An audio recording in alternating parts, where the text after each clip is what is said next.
Benvenuti in diretta su shritalia.com, il canale di informazione, aggiornamento, notizie che abbiamo aperto dal 10 di marzo. Manca ormai poco alla fine della fase 1, sta per cominciare la fase 2. C'è una diffusa sensazione di negatività, lo vedremo anche tra poco con i dati, ma il nostro compito è quello di portare notizie e dare uno sguardo di speranza, perché dobbiamo per forza ripartire e metterci tutta l'energia possibile per farlo. Come sempre la puntata è divisa in alcune parti. All'inizio le notizie dell'ultima ora, andremo a vedere quelle che sono le notizie più interessanti pubblicate tra ieri e questa mattina. Poi torna la rubrica domanda e risposta, alcune domande che abbiamo selezionato tra quelle che abbiamo ricevuto e diamo qui in diretta le risposte. Come sempre c'è poi lo spazio dei webinar del pomeriggio. Oggi sono due, uno dedicato ai temi della ripresa e tutto quello che dobbiamo fare, una sorta di vademecum per essere pronti a ripartire, e poi c'è un approfondimento verticale sul tema del food delivery e quelle che sono le soluzioni per quelle aziende che si stanno preparando, pensiamo al mondo degli esercizi commerciali, degli esercizi pubblici, preparando a cambiare anche un modo di lavorare attraverso appunto le consegne a domicilio. Cominciamo come sempre con le notizie dell'ultima ora e parto dando conto di quello che è il contenuto dell'indagine pubblicata in questi giorni, pubblicata la seconda edizione dell'indagine di Confindustria sugli effetti della pandemia da Covid-19. È un'indagine molto interessante, un documento snello. Chi lo vorrà lo potrà chiedere come sempre all'indirizzo emergenza@sprovato.com. Sono stati elaborati una serie di dati, sono state intervistate più di 4.000 aziende e sono stati pubblicati questi risultati che sono in qualche modo sorprendenti. Partiamo intanto da qualche dato interessante. Chiuse il 36,5% delle imprese. 26,4% del totale dei dipendenti sta lavorando da remoto o in smart working, chiamatelo come volete. Inattivi il 43% dei lavoratori, calo delle ore lavorate pari al 32,5%, ed è interessante, non l'ho messa nella scheda di sintesi, ma è molto interessante che il calo del fatturato è quasi pari al calo delle ore lavorate, sempre intorno al 32%. Ho preparato, ho estrapolato dalla indagine una tabella di sintesi molto interessante. Perché? Perché prima parlavo di negatività, c'è un diffuso sentimento negativo ed è ben compendiato da questi dati che sono riassunti nell'indagine di Confindustria. È stato chiesto quali strategie ha in mente l'azienda per superare questo momento. Bene, tra le opzioni possibili c'era aspettare il ritorno alla normalità. Bene, il 78% sta aspettando di ritornare alla normalità, e rispetto invece alle altre possibili risposte, ve ne segnalo un paio. Uno, aumentare le vendite e-commerce. Qui parliamo di imprese manifatturiere, quindi il settore dell'industria. Pochi ci credono, non è certamente quello un canale di vendita per quel mondo lì. 2. Ricalibrare, cambiare il paniere dei prodotti e venduti. E qui invece abbiamo qualcuno che ci crede, il 33%, e qualcuno che non ci crede, il 40%. Nulla da fare se non chiudere l'attività. Ecco, qui la maggioranza ha detto comunque no, si andrà avanti, ma c'è una sensazione in qualche modo di attesa alla ripartenza. Invece questo è il momento in cui dobbiamo metterci tutte le energie possibili per iniziare a immaginare anche un futuro diverso per le nostre imprese. Certo, bisogna ritornare a lavorare. Andiamo avanti con le notizie. Si parla molto del decreto di aprile, ma non è ancora stato pubblicato. In verità non circolano nemmeno le bozze e quindi c'è molta attesa anche per vedere quelli che sono i contenuti. Le anticipazioni che diamo sono quelle che troviamo nei giornali, nei quotidiani. Ieri, riunione fiume al Ministero del Tesoro. Per gli ammortizzatori sociali il fabbisogno è arrivato a 21 miliardi di euro. Allo studio poi anche indennizzi diretti a fondo perduto per le aziende piccole e piccolissime, tra 1.500 e 3.000 euro alle aziende con meno di 10 dipendenti e fino a 1 milione di fatturato. Poi altre misure allo studio come IVA agevolata sulle mascherine. Tra i documenti che sono stati pubblicati in questi giorni vi segnalo poi il documento dell'INAIL. Anche questo è un documento che potete chiedere al nostro indirizzo emergenza@sprovato.com. È disponibile il documento tecnico preparato dall'INAIL e messo poi a disposizione della task force e del governo sulla possibile rimodulazione delle misure di contenimento del contagio nei luoghi di lavoro e le strategie di prevenzione. È un documento interessante perché? Intanto perché va a classificare le attività per classi di rischio e poi dà tutta una serie di informazioni e indicazioni per la riapertura. Ne parleremo nel webinar del pomeriggio dalle 15 alle 16 che ha come obiettivo proprio quello di definire insieme un vademecum per accompagnare le aziende nella ripresa dell'attività produttiva e lavorativa.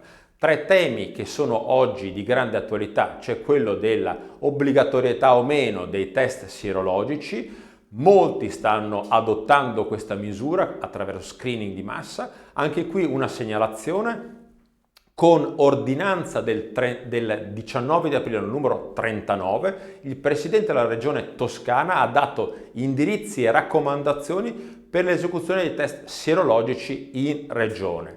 Quindi chi lavora o ha unità produttive operative in Toscana può fare riferimento all'ordinanza, anche questa sempre a vostra disposizione attraverso i nostri canali.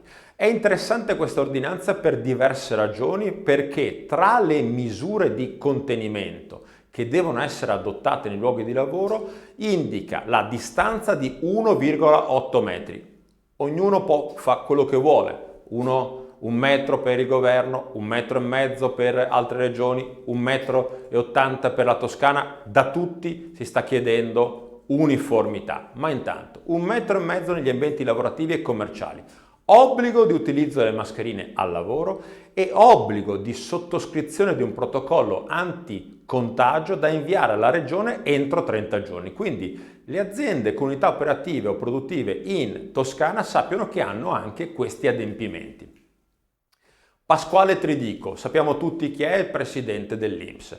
Il presidente dell'INPS in audizione alla Camera ha assicurato: la cassa ordinaria sarà pagata entro la fine di aprile. Sono affermazioni che manifestano una buona volontà e l'impegno, ma non è così e non sarà così, non potrà essere così per ragioni tecniche che il presidente dovrebbe conoscere bene. Le domande di cassa non sono state ancora autorizzate. Se non vengono autorizzate le domande di cassa, le aziende non possono compilare il modello SR41, che tutti sappiamo è il modello che serve per comunicare all'INPS i dati dei lavoratori, e questo modello va compilato tutte le volte che chiediamo il pagamento diretto da parte dell'INPS. Se non c'è l'autorizzazione dell'INPS, non c'è il modello SR41, non si potrà essere pagati, e aggiungiamo tutto quello che sta succedendo anche per quel che riguarda le banche. Quando arrivano i soldi, la domanda di tanti, anche oggi sui giornali, molte storie di persone a casa da tempo che si domandano quando arriveranno i soldi. Abbiamo ricordato ieri, e ne parleremo domani nel webinar di domani, tutto quello che sta succedendo dentro le banche, perché abbiamo capito che l'unico modo per avere i soldi prima è che il datore di lavoro anticipi o che le banche aprano un credito al lavoratore. Sull'anticipo di credito c'è una convenzione ABI, ma poi ogni banca sta andando un po' per conto proprio. Già l'abbiamo denunciato ieri, torniamo oggi, ma domani ne parleremo, raccontandovi anche che cosa abbiamo scoperto quando siamo andati a parlare con le singole banche. Banca Intesa chiede che l'azienda invii la modulistica, unendo anche il modello SR41, ma se c'è il modello SR41 vuol dire che tra poco l'INPS ci pagherà, quindi che senso ha andare in banca? La stessa cosa per Unicredit, mentre al momento le banche che non lo richiedono sono BNL, Monte dei Paschi di Siena e Carige. Ma domani vedremo quelli che sono i risultati dell'inchiesta che abbiamo fatto. Cassa in deroga per Trento e Bolzano. L'INPS con il messaggio 1658 ha dato istruzioni sulla procedura per la presentazione delle domande di cassa in deroga in Trentino e Alto Adige. Le domande vanno inoltrate ai due fondi, il Fondo di solidarietà bilaterale del Trentino e il Fondo di solidarietà di Bolzano e Alto Adige, ai quali compete poi l'autorizzazione dei trattamenti. Quindi anche per le province autonome di Trento e Bolzano sono stati forniti chiarimenti con questo messaggio per rendere operativa la possibilità di fare le domande di cassa in deroga. Molte delle aziende si stanno preparando, dicevo, alla ripartenza, le associazioni datoriali stanno definendo con le parti sociali in diverse province accordi. Ieri è stato sottoscritto a Bergamo tra associazioni datoriali, sindacali e ATS il protocollo per la fase 2. Anche questo è disponibile al nostro indirizzo emergenza@sfaverato.com, rientri scaglionati, distanze di sicurezza, smart working laddove è possibile e, questo è un punto interessante, mense con pasti preconfezionati per evitare situazioni di assembramento o comunque limitare l'ingresso e l'utilizzo delle mense. Riparte Gucci, il mondo della moda come sappiamo è in grande difficoltà, è il primo marchio del lusso in Italia a ripartire, dopo aver fatto la sanificazione degli ambienti è stato definito un accordo con i sindacati, riaperto il laboratorio, ci lavorano 1000 persone ma intanto sono entrate al lavoro un centinaio di addetti. Test volontari, Clivet, azienda dell'area del Bellunese, al via i test sierologici su quanti rientrano al lavoro. Molto interessante quello che ha fatto Clivet perché sono stati trovati su 180 esami 3 positivi e quindi si è deciso di cambiare e non fare il test quando il lavoratore arriva al lavoro, ma anticipare il test di qualche giorno in modo da evitare che l'eventuale persona positiva stia anche solo per qualche ora in stabilimento con gli altri. Quindi test volontario effettuato qualche giorno prima del rientro per garantire la maggiore sicurezza e il minor contagio all'interno dello stabilimento. Tra le tante misure che si stanno sperimentando vi segnalo poi questa, è partita in Liechtenstein un progetto pilota per scoprire in tempo reale i contagi da Covid. Sono stati distribuiti al 5% della popolazione dei braccialetti biometrici che trasmettono in tempo reale i dati di temperatura corporea, ritmo respiratorio, battito cardiaco. Sono tutti strumenti che, come sappiamo, si indossano ma che raccontano di noi e quindi c'è tutto il tema della riservatezza, ma intanto è interessante segnalare anche queste iniziative che ci aiutano a capire cosa si sta facendo, come ci si sta muovendo. Tra le segnalazioni l'ultima è quella dell'Emilia Romagna. L'Emilia Romagna ha, con un bando aperto dal 27 aprile al 30 giugno, destinato a imprese e laboratori della regione, messo in palio un premio di 5 milioni di euro per chi troverà soluzioni per la sicurezza antivirus, sia in ambito produttivo sia nel settore dei servizi. Quindi premio a chi inventa soluzioni. Nel pomeriggio di oggi i 2 webinar, 5 domande per i webinar. Prima, quali sono le misure da adottare per la sicurezza sulla base del progetto pilota per il Veneto? È un progetto interessante, ci sono alcune misure nuove. Cosa ci insegna questo progetto? Cosa ci può raccontare per essere pronti alla ripartenza? Seconda domanda, i test sierologici si possono imporre, sono solo volontari, sono obbligatori, possiamo renderli obbligatori.